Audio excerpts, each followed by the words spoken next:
Hello. This video is for lesson 8 of chapter 1, so it's lesson 1.8. The title of the lesson is the coordinate plane. Our objective for this lesson is that you'll identify and plot points in a coordinate plane. Our vocabulary is coordinate plane, ordered pair, and scatter plot. So let's start taking a look at this one here. A coordinate plane, our first vocabulary word, is formed by the intersection of a horizontal number line called the x-axis and a vertical number line called the y-axis.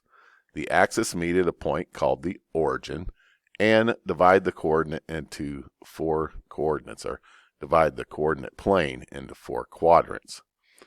So looking at what we have here, they told us first we have an x-axis that is a horizontal number line.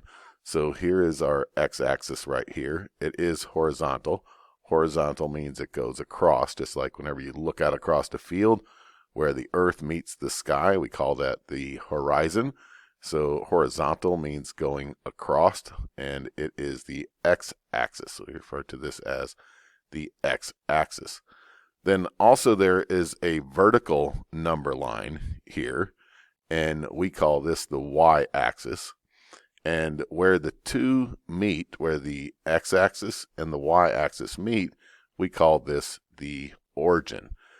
Notice that it does divide the coordinate plane into four quadrants: quadrant 1, quadrant 2, quadrant 3, and quadrant 4. Also notice that we start in quadrant 1 as the upper right corner, where both the x values and the y values are both positive. And we don't look at this going clockwise. We actually label them going counterclockwise. So it's quadrant 1, quadrant 2, quadrant 3, and quadrant 4. Let's go ahead and continue reading. Each point in a coordinate plane is represented by an ordered pair, another vocabulary word. The first number is the x-coordinate, and the second number is the y-coordinate. So what is an ordered pair? An ordered pair is two numbers, like we have here, -3, -2, separated by a comma and contained inside of parentheses. Again, an ordered pair is two numbers separated by a comma and contained inside of parentheses.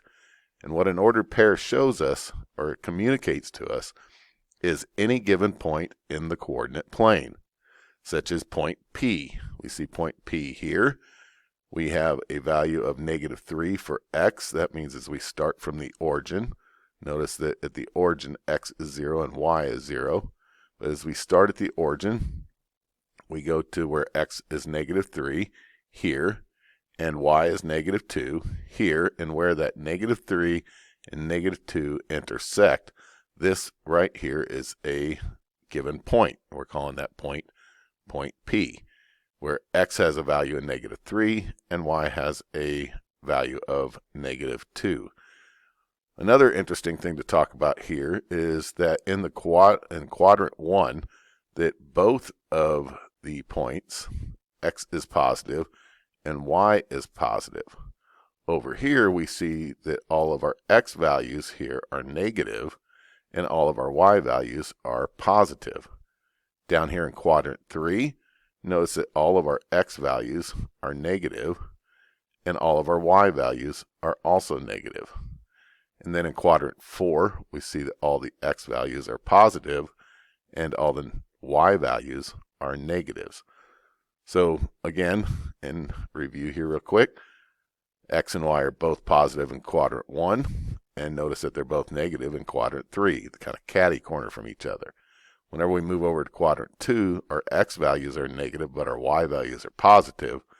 And catty corner from it, it's just the reverse, where all of our x values are positive and all of our y values are negative. So let's go ahead and look at example 1, where it says naming points in a coordinate plane. It says give the coordinates of the point, and we have point A and point B. We see point A is here, and point B we have located here. So the solution to finding the coordinates for points A and B are, first, point A is 2 units to the right of the origin. So we see A here, go up to the x-axis, and we see that it lines up with -2. And it's 4 units down. So if we go down from the origin at -4, we see that A is on this horizontal line here that has a y value of -4. So the coordinate is 2, the x-coordinate here is 2, and the y-coordinate is -4. So we say that the ordered pair for coordinate A is 2, -4. Again, two numbers separated by a comma, contained inside of parentheses. Point B, on the other hand, is up over here in quadrant 2, so we know that we're going to have a negative x value and a positive y value.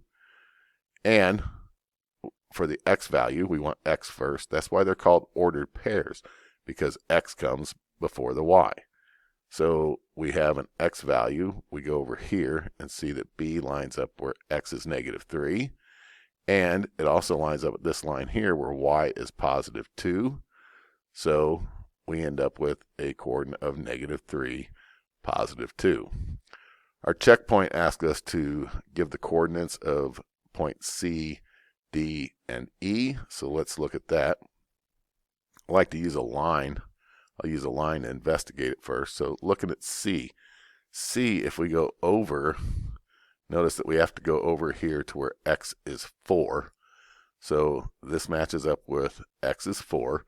And if we take C over here, y has a value of 2. So we end up with x has a value of 4 here, and y has a value of 2. So it is 4, 2 is the ordered pair for point C. Next, let's go ahead and erase the lines here.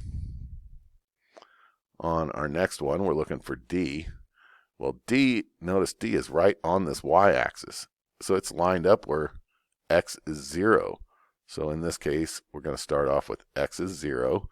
Now what is the y value? Well, notice that right here, it lies right at -2. So it has a y value of -2. So let's go ahead and put that in, -2. And it's interesting to note here that apparently, if the x value is 0, it is on the y-axis. And later, you might find out and realize that if y has a value of 0, because here's where y is 4, 3, 2, 1, 0, -1, -2, -3, -4. So if we had any point on the horizontal axis, the y would have a value of 0. The next one, if we go over here, point E, if we look up, point E matches up with -4 on the x-axis. So we read the x value first, so -4. And it also matches up right here where y is -1.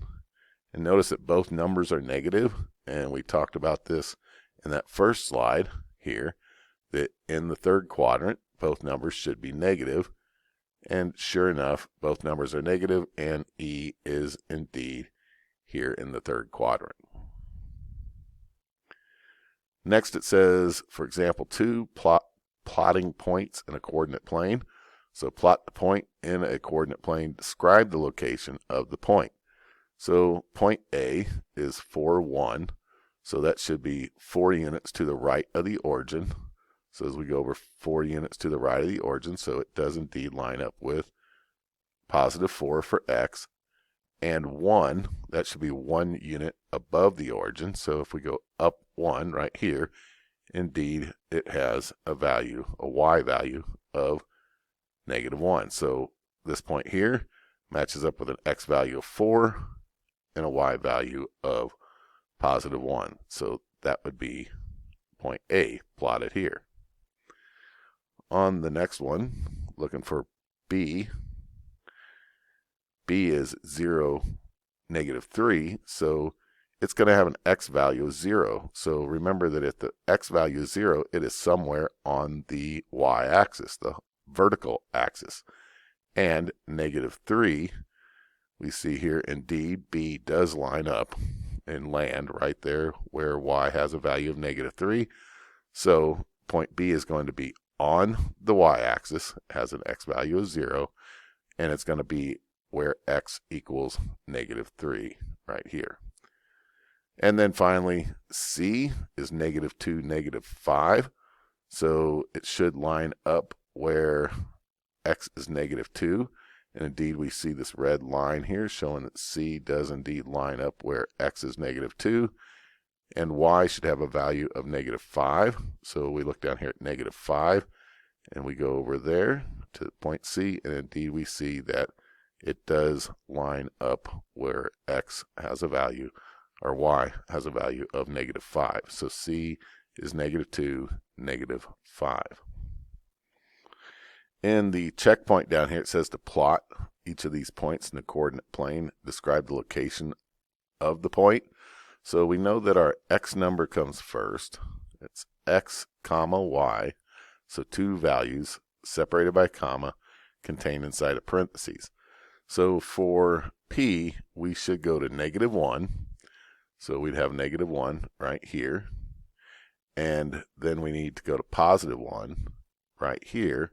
So this point right here lines up with x is -1, y is +1, and this would be point P. For the next one, Q, we're going to go to x is 4. This is our x value. So we're going to go over here to 4, and our y value is -5. So we're at 4 here. Go down here to where we match up with -5. So right here, 4, -5, and this point right here would be point Q. R is 0, 0. Well, we learned in the first slide back here that the origin, right here where the horizontal and the vertical axis meet, this is known as the origin. And at that point, both x and y both have values of 0. So right here at the origin, this would be point R.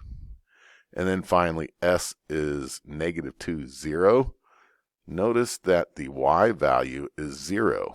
That means that it's going to be on the x-axis someplace. So it's going to be on this line going across here, and it's where x has a value of -2.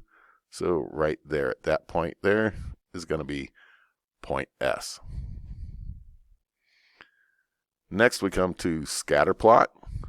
And I think I want to go back just a moment, and I'm going to erase all of this clutter here. There, get all those points, get everything erased there. There we go. And I want to talk about whenever we graph a point.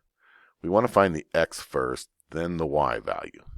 And this is just like if you think of this as the ground, the horizontal axis is the ground, and anything below, underneath down here is like underground, and everything up above the x-axis is above the ground.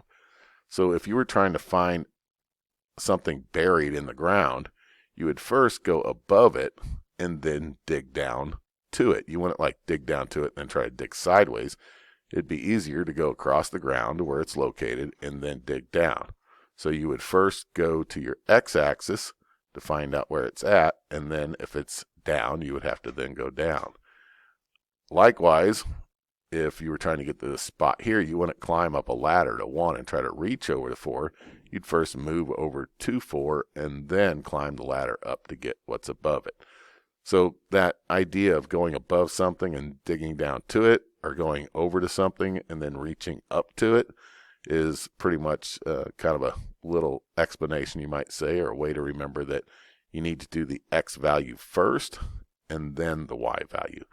This is why we call it an ordered pair, because the x value comes first and then the y value comes second. So with that said, now let's go ahead and look at scatter plot.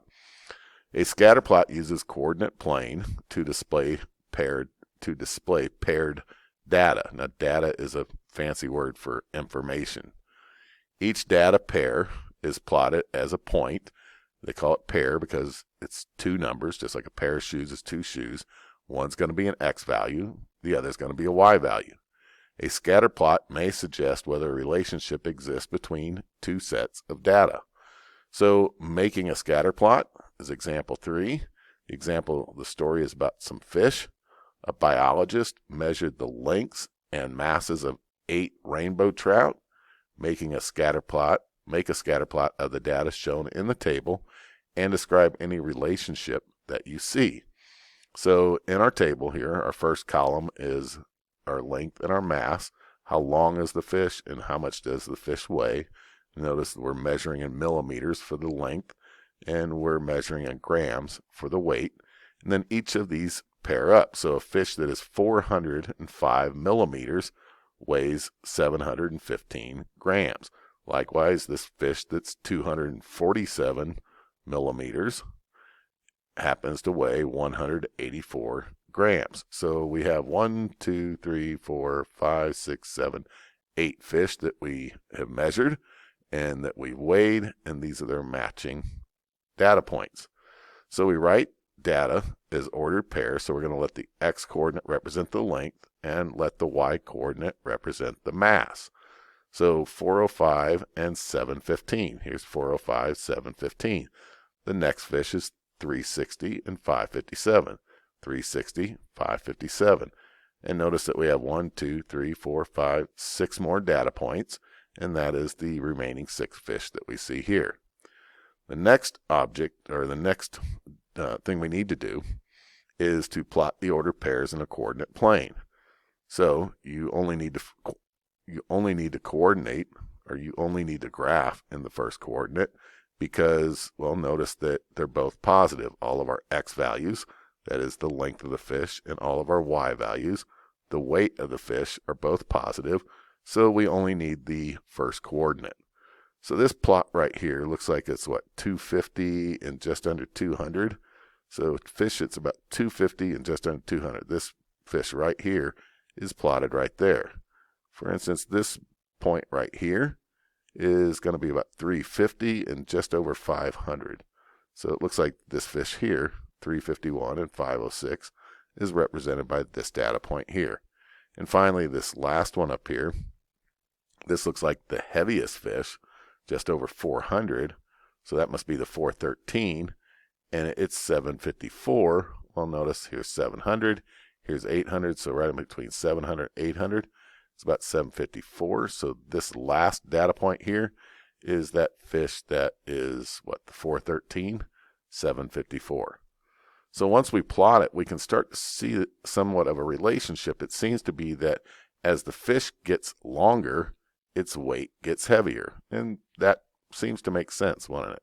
So notice that the points rise from left to right. So as we go from the left to the right, here they do seem to rise. They go up. So as we move left, the fish gets longer, the fish gets heavier. You can conclude that as the lengths of the rainbow trout increase, their masses tend to increase as well. So as x increases, y increases. Or we would read this as the length increases, the mass seems to increase as well.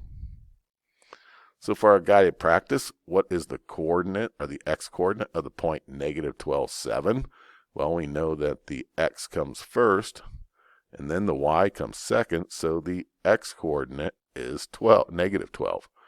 And the y-coordinate is positive 7. A point has one positive coordinate and one negative coordinate. Can you determine which quadrant the point lies in? Explain. Well, we know that there are 2 coordinates to where one's positive and one's negative. It's this one here where x is negative and y is positive, or it could be this one here where x is positive and y is negative. So it could be quadrant 2, or it could be quadrant 4.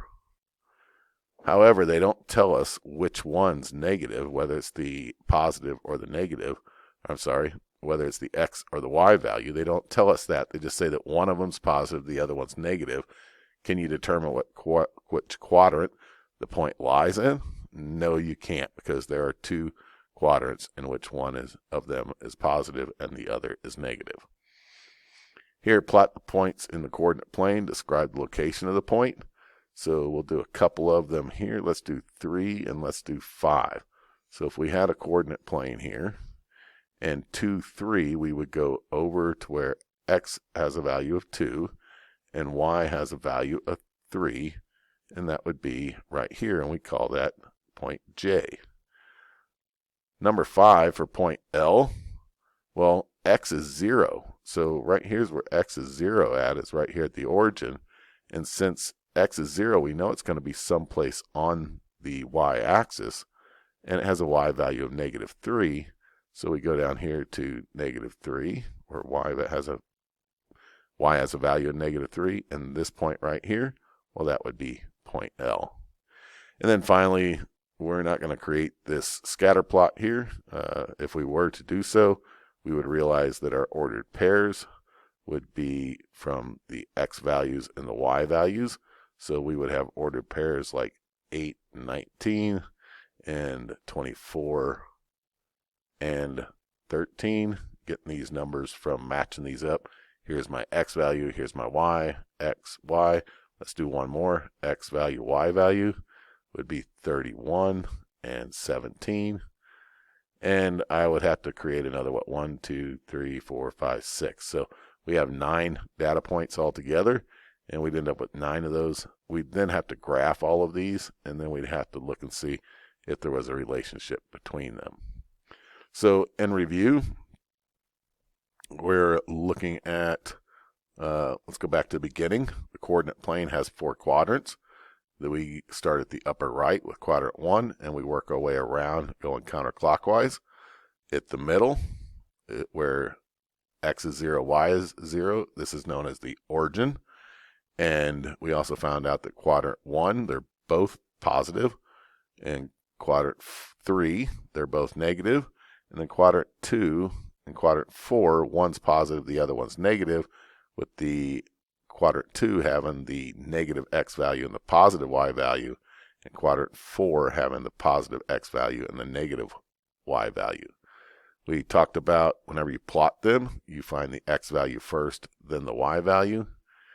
And then we also talked about scatter plot, that we can use a coordinate plane, create some data points, plot them out, and then visually we can see if any kind of a relationship exists. So that's everything for lesson 1.8, titled The Coordinate Plane, where we learn to identify and plot points in a coordinate plane.